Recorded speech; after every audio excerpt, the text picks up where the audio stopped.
de magia nos guía por las alturas pirenaicas. Es el Ori, primer 2000 del Pirineo. Y límite que advierte del fin de las tierras humanizadas. Sus 2017 metros, acostumbrados a la nieve, lo convierten en una atalaya perfecta desde la que se divisan todos los confines de Euskal Herria.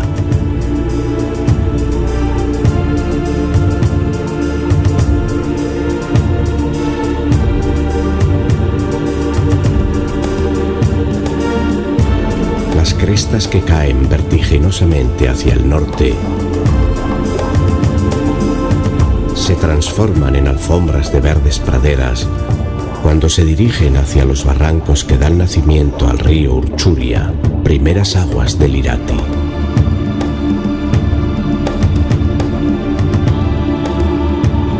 Únicamente los pastores son visitantes asiduos de este mundo lejano, solo sometido a las leyes de la naturaleza.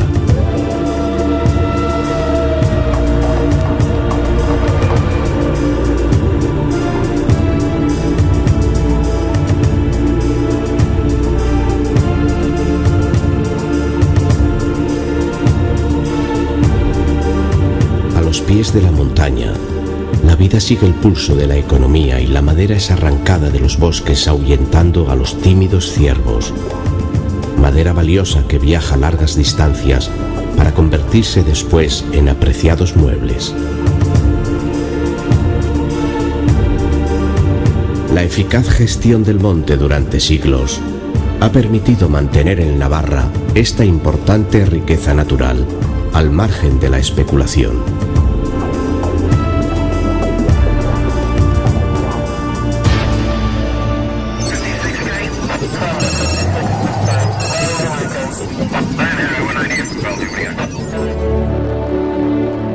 Ochagavía se aprieta en la confluencia de dos arroyos transparentes cuyas aguas se unen para formar el río Salazar. Estas nobles casas de piedra están familiarizadas con las nieves, así lo atestiguan sus empinados tejados. Rodeando a su iglesia fortificada, Ochagavía es la quinta esencia de los pueblos pirenaicos.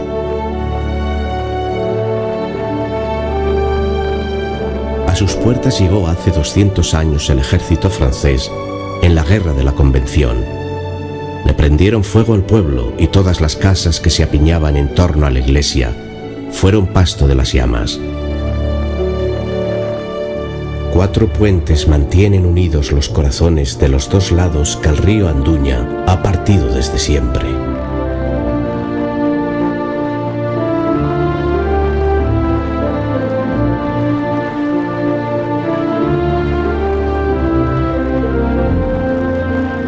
Un viejo camino empedrado trepa a la espalda de Ochagavía, entre los robles hasta el santuario de Muskilda.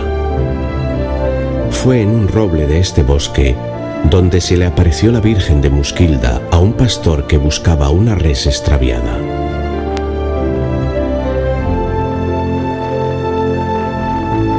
Ante la imagen de la Virgen danza cada 8 de septiembre un bailarín enmascarado al que llaman Bobo, con su enigmático disfraz de 2 caras. Una conoce el pasado y la otra tiene un ojo puesto en el futuro.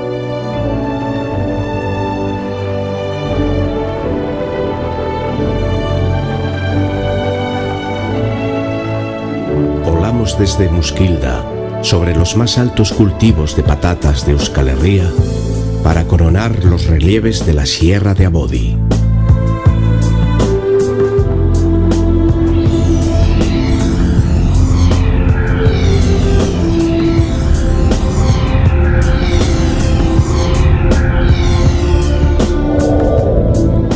Una larga sucesión de suaves lomas nos lleva hasta el monte Berrendi.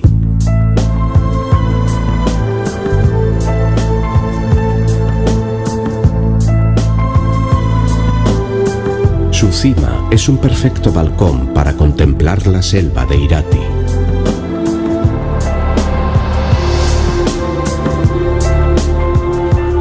El fin del otoño ha teñido de ocres Irati. el bosque natural más extenso de Europa.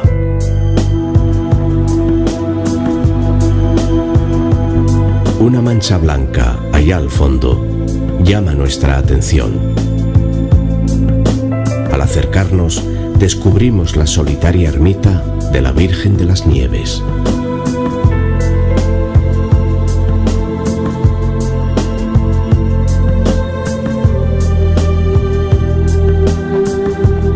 La ermita se levanta en un inesperado claro del bosque, dominando toda la vaguada.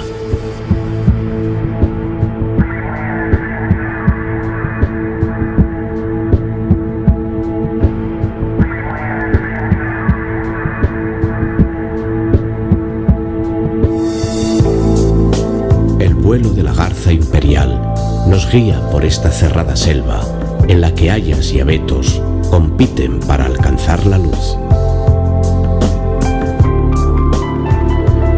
El cauce del río Irati discurre por un paraíso forestal y su camino saltarín termina por calmarse entre los colores turquesa del embalse de Irabia en medio de un entorno mágico. Este pantano se construyó a principios del siglo XX para regular el cauce del río y favorecer así el descenso de las almadías.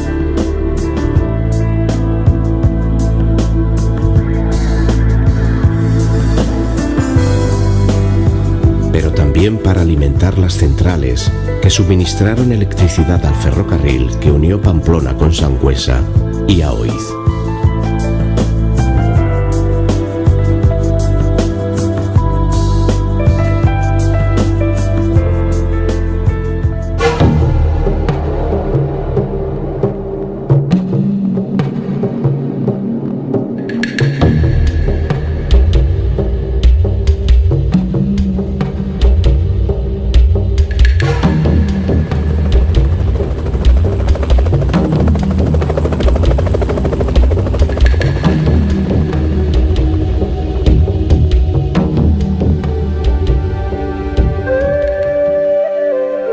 Seguimos el plácido cauce del río Urrio, que marca durante varios kilómetros la frontera entre los estados español y francés. Saliendo del bosque, descubrimos los más excelsos pastos del país.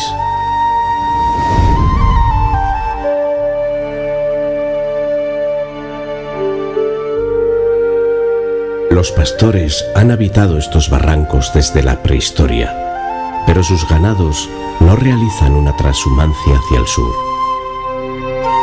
Al contrario que los rebaños del Valle de Salazar que se trasladan en otoño hasta las Bardenas, estos viajan hacia el norte, hacia las orillas del Adur. Sus huellas nos llevan a uno de los mayores santuarios prehistóricos, establecido por los primeros hombres que aprendieron a domesticar animales.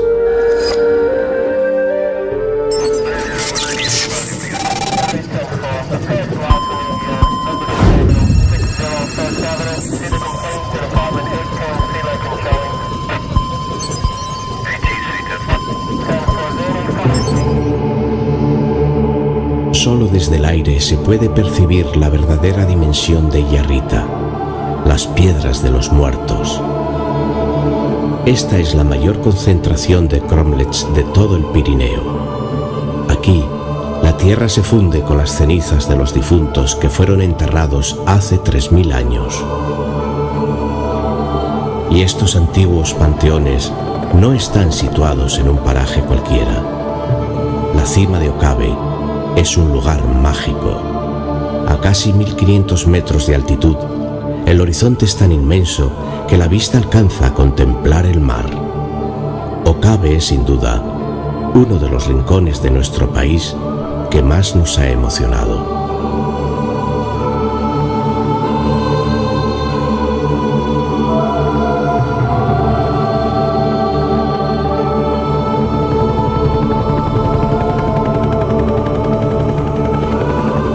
Muy cerca, acariciamos las crestas rocosas de Rosate que marcan la frontera administrativa. justo debajo de ellas, en un profundo barranco, se esconde la cueva de Arpea. Hace 50 millones de años, un fabuloso pliegue geológico abrió esta cavidad, que sirvió de modelo para los primeros refugios y corrales de nuestros pastores. Este es el primer tejado a dos aguas de la historia de Euskal Herria. En su interior se han hallado restos que confirman su ocupación ya en la prehistoria, y se dice que las lamias suelen acudir al cercano arroyo cristalino a peinarse con un peine de oro.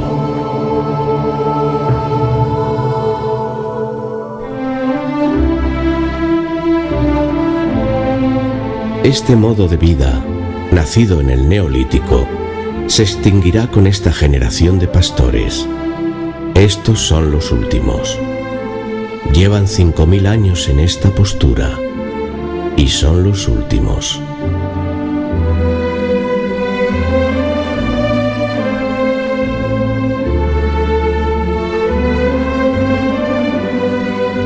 Aquí no se siente la frontera. Estas tierras no tienen dueño ni señor. Las facerías, antiguos tratados de uso comunal de pastos y montes, han permitido la conservación de estos paisajes.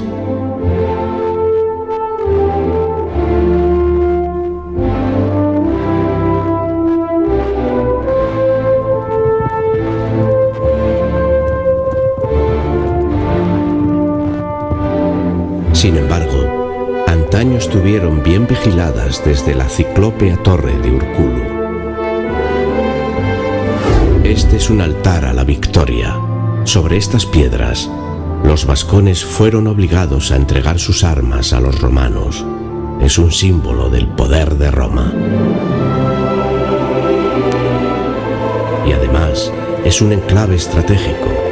Por aquí discurría lo que podríamos llamar la antigua autopista para entrar a la península ibérica desde Europa. Todo el que entró, desde Aníbal hasta Napoleón, pasó al pie de Urkulu. Bajamos de las montañas en busca de los escondidos barrancos del río Irati.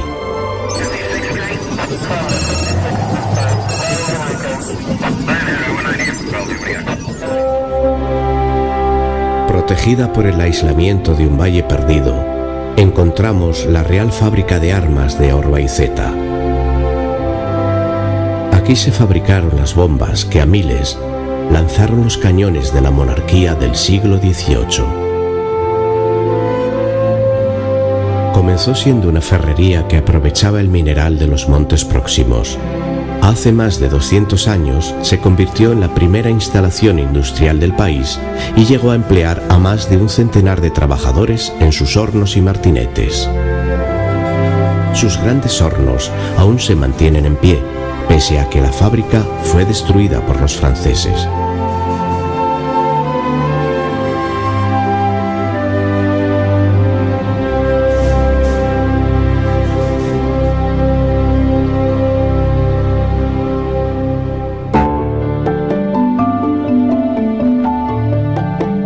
Estamos en el valle de Aezkoa, escenario de las escaramuzas del Maquis y los guerrilleros antifranquistas. Aquí se encuentran algunos de los pueblos más altos de Navarra.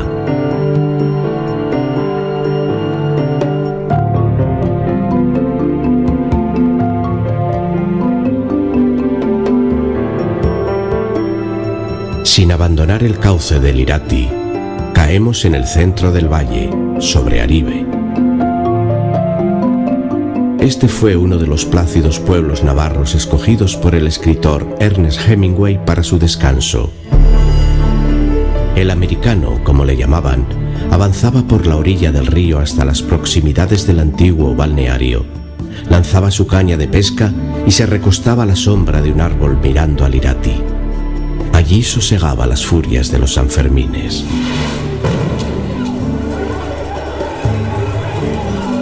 El viejo puente que llaman romano es en realidad medieval, y sus arcos han sido testigos del paso de innumerables almadías que transportaban la madera de los bosques de Irati.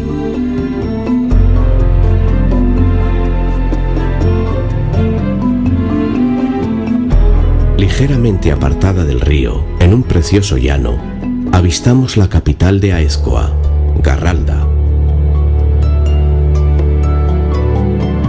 El fuego ha sido su gran enemigo. Si su iglesia y sus casas parecen tan recientes, es porque en tan solo 100 años, 3 devastadores incendios arrasaron el pueblo, y 3 veces fue Garralda reconstruida de la nada.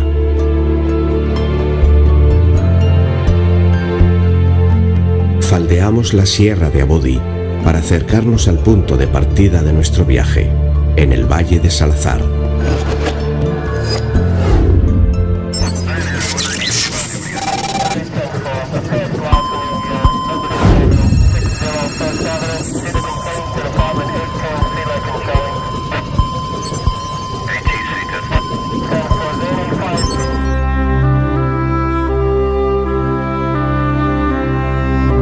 Escaros aprovechó un recodo amansado del río para levantar sus casas de montaña.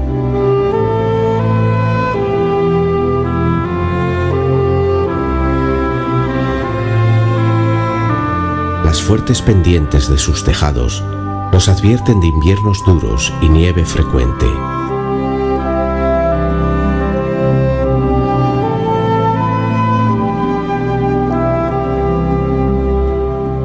Aguas abajo volamos sobre Esparza, que somete al río Salazar bajo un antiguo puente al que llaman romano, aunque no lo sea.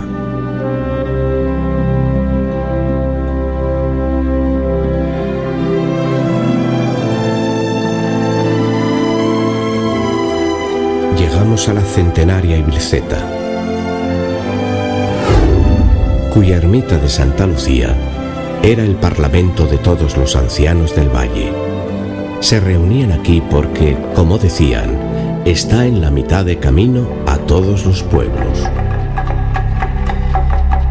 Antes de dejar atrás el valle, acariciamos los singulares peñascos del torreón de Salazar.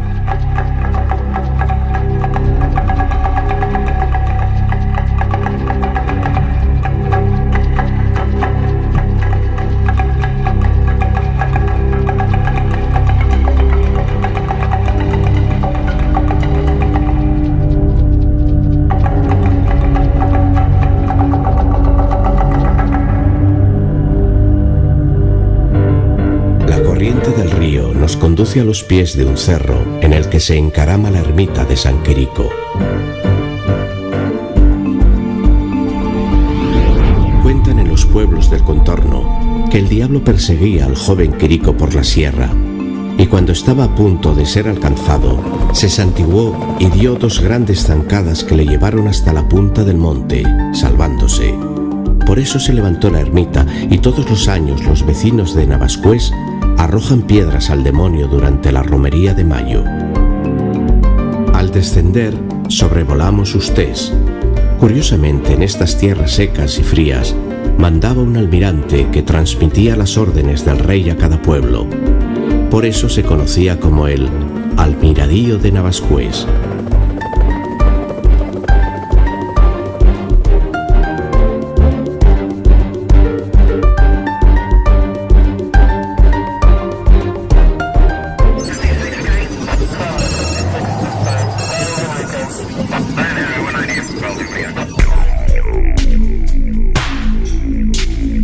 Cerca de las tierras de Aragón, Navascués no pudo sustraerse a la influencia del románico de Jaca, como es patente en la preciosa ermita de Nuestra Señora del Campo, adosada ahora al cementerio.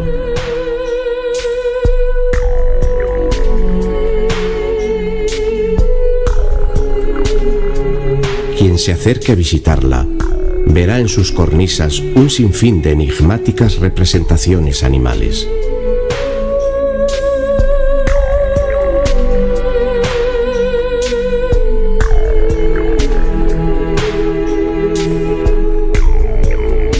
Navascués está rodeada de dólmenes y de yacimientos de las edades del bronce y del hierro. Los romanos también se asentaron aquí, corroborando que este emplazamiento es el mejor a orillas del Salazar, entre tanto puerto de montaña. Vista desde el aire, Navascués nos descubre su planta medieval perfecta, elevada en una colina.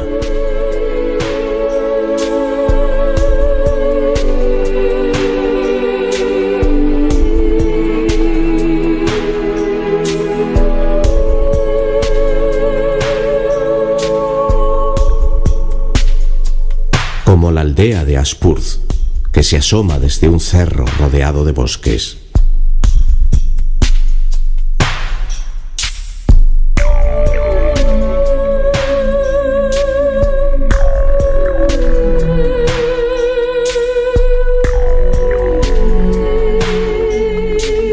El río Salazar es domesticado en un último puente medieval, antes de hacerse de nuevo salvaje, entre las murallas de la Foz de Arbayún.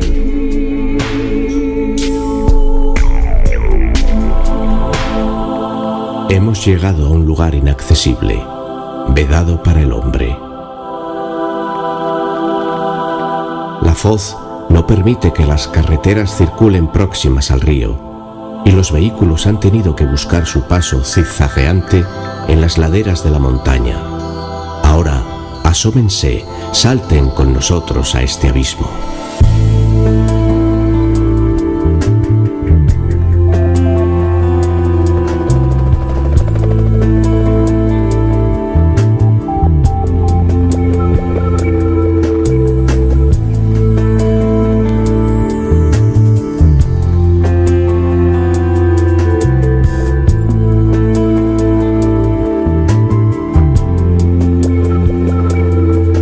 Los 6 kilómetros de cañón, con verticales paredes de casi 400 metros de altura, son un excepcional refugio para la más importante colonia de buitres leonados de Europa.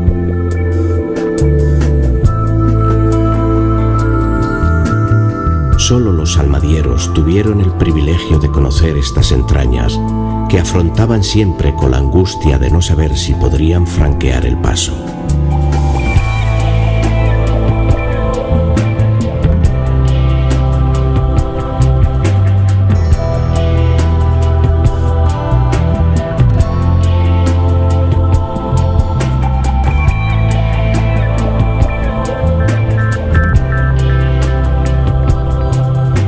La Foz de Arbayún es el último obstáculo que afronta el río Salazar antes de abrazarse con el Irati y recorrer juntos tierras llanas, lejos ya de las montañas.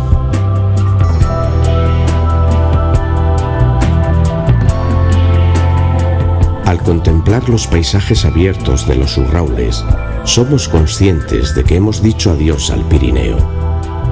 Aquí comienzan los llanos de la Navarra calurosa.